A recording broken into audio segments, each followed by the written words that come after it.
Donnie and Dolly. The team is supported by ableauctions.ca. Closing your business? We can help.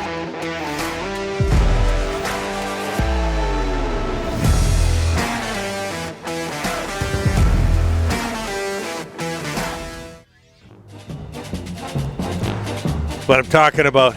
All of our guests today, including Ross Tucker, standing by, are brought to you by the Bayside Oceanfront Resort. Located oceanside in beautiful Parksville, the Bayside Resort is one of Vancouver Island's premier getaway spots.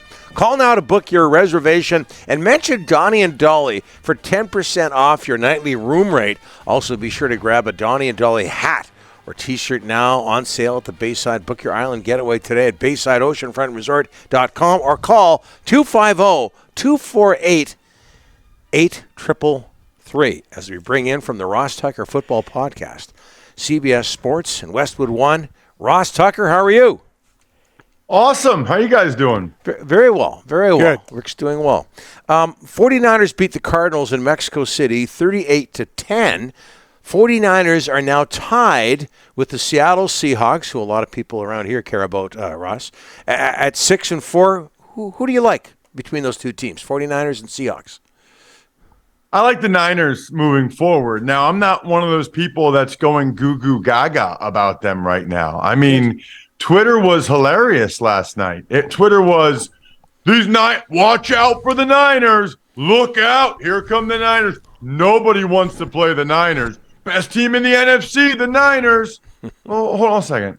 Did everybody watch the game the week before against the Chargers, who had like nobody? Their whole team was hurt. No Keenan Allen, no Mike Williams. Their D tackles all got hurt during the game, and the Niners barely won. If we're going to go goo-goo gaga over somebody based on this weekend's games, how about the Cowboys? Cowboys went on the road, not to Mexico, on the road to Minnesota and annihilated the 8-1 Vikings. I just don't understand why everyone's all caught up in the Niners and not giving nearly the same love to the Cowboys after what they did. That said, I'll take the Niners over the Seahawks. I think they'll probably win the division. I think they're better than the Seahawks, but I'm not ready to crown the Niners as some great team yet. Maybe that says more about the division than it says about those two teams. Okay, Cowboys over the Vikings. They crushed them. Did any part of you see that coming? No. I didn't really understand the betting spread. Talked about that on the Even Money podcast, my betting podcast. I didn't know why the Cowboys were favored.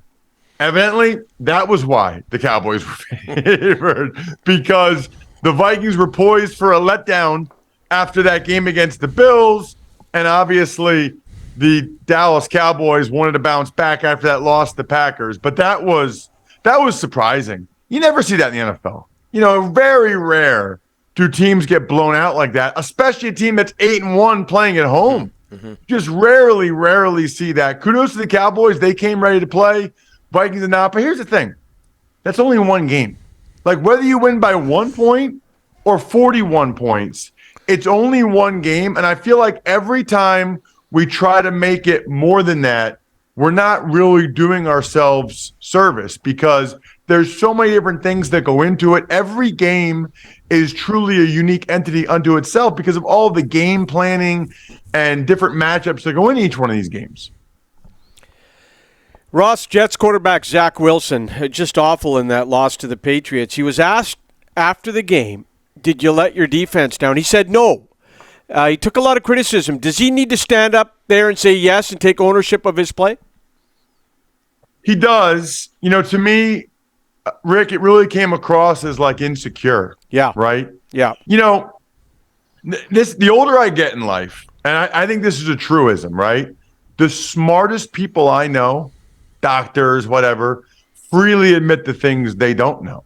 Yeah. The most successful people I know, most confident people, admit when they make mistakes. It's the people that don't feel good about themselves or where they're at that are more likely to deflect blame or project their insecurity, which is, I think, what Zach Wilson was. I think he got defensive, right? Like, I think he knows that he played bad. I think he knows the offense stinks. I think he knows everybody's blaming him. And I don't think he wanted to feed the flames, so to speak, right? He didn't want to say, yeah, it is on us. I do feel bad. And have people talking about how bad he is more. I think he thought if he just said no, that he could deflect it. But obviously it came back to bite him, not accepting any responsibility for that. And they're not going to commit to him for the Bears this weekend. Hey, we saw some magic again. Patrick Mahomes and Travis Kelce against the Chargers. After the game, Mahomes said Kelce's the greatest tight end of all time. Do you agree? I do not. Okay. No, I do not. All right. I think Travis Kelce is an unbelievable tight end. Yeah. Probably a top 5 tight end ever. But there's a whole other part to playing tight end, and that's blocking people. Yeah.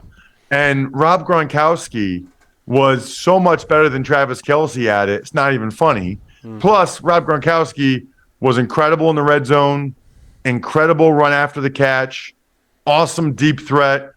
I mean, I usually say, I don't know that he's the route runner that Kelce is, but most categories I would take. Like, there used to be this debate between Gronk and Tony Gonzalez. And I would say, well, Gronk's a better blocker. Gronk's better in the red zone. Gronk's better after the catch. I mean, like, Gronk's better every category. So maybe he didn't play as long and he had injuries, but it's hard for me to say one player is better than another when the other player is better than every single aspect of the position. Yep. Yeah, us old guys would go Kellen Winslow or maybe, and I remember that I'm old, Russ. I remember Mike Ditka. Yeah. As a tight end with the Cowboys and Bears. But enough about my age. You're not that old, are you? I'm number 89. I'm pretty old, buddy. I remember it fairly. I certainly remember as a coach with the Bears. But I remember Mike Ditka was a hell of a tight end, and obviously Kellen Winslow with the Chargers. Hey, the Detroit Lions have won 3 in a row. You mentioned being a believer in the 49ers. What about the Detroit Lions? And I bring this up because we just never talk about Detroit Lions' success. No one does. No, we don't. And I'm so happy for them. I'm happy for their fans. 3 in a row. And, it makes the Thanksgiving Day game a lot more interesting, right? Because then you got the Bills against a red-hot Detroit Lions team at home that's won 3 in a row. I just recorded the Even Money Betting podcast. I like the Lions getting all those points. I don't know why the Lions are getting all those points. Give me the Lions. I think it'll be a close, awesome game. Certainly I'm rooting for it to be, but that was really impressive. That wasn't just gutting out a close win. I mean, that they went on the road against a 7-2 team and thoroughly dominated the Giants. It feels like it's kind of turning there in Detroit in the Motor City with Dan Campbell. Okay, Bills in Detroit. Speaking of Detroit, they win in Cleveland. Couldn't play in Buffalo because of the snow. I love watching games in the snow. Did you love playing in games in the snow? So interestingly, I didn't play very many, if any, games like in real snow. I mean, growing up, we did all the time. It was so fun, in the backyard and everything. But college, our season was usually over before Thanksgiving. I think I played one game at Dartmouth where there was a little bit of snow on the field, but that's about it. And then the NFL, surprisingly, I never had one. Even with all those years in Buffalo, we had freezing rain, we had really cold games, we had crazy wind, but never had like a snow accumulation on the field. But I agree with you, Donnie. I love watching games in the snow. I know why they didn't play the game in Buffalo, but would have loved the visual. It seems, Ross, getting back to the 49ers and Cardinals, that more so than London and Germany, that the players enjoyed playing in Mexico City, and there's been games in Toronto as well, than anywhere else abroad. Would you agree with that? Well, I don't know. A lot of the guys really enjoyed playing in Germany. Brady and a lot of those guys talked about it as being one of the best football experiences of their life. It's interesting because they say that about the UK. Guys love that. They love Germany. They love Mexico City. I haven't heard them say that about Toronto when they were playing some games in Toronto. I'm not sure why that is. Well, it's just not the same. When you go to the Europe games or even Mexico City, it's like a kaleidoscope of colors. It's like a football festival. And everybody goes that likes American football, and they all wear their different jerseys.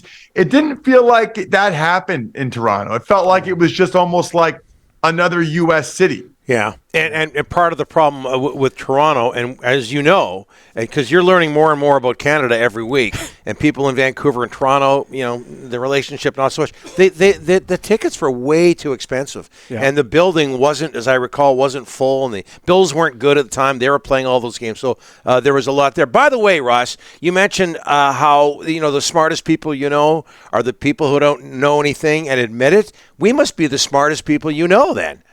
Because we don't know anything. That's it. Yeah, I would say. Now, listen.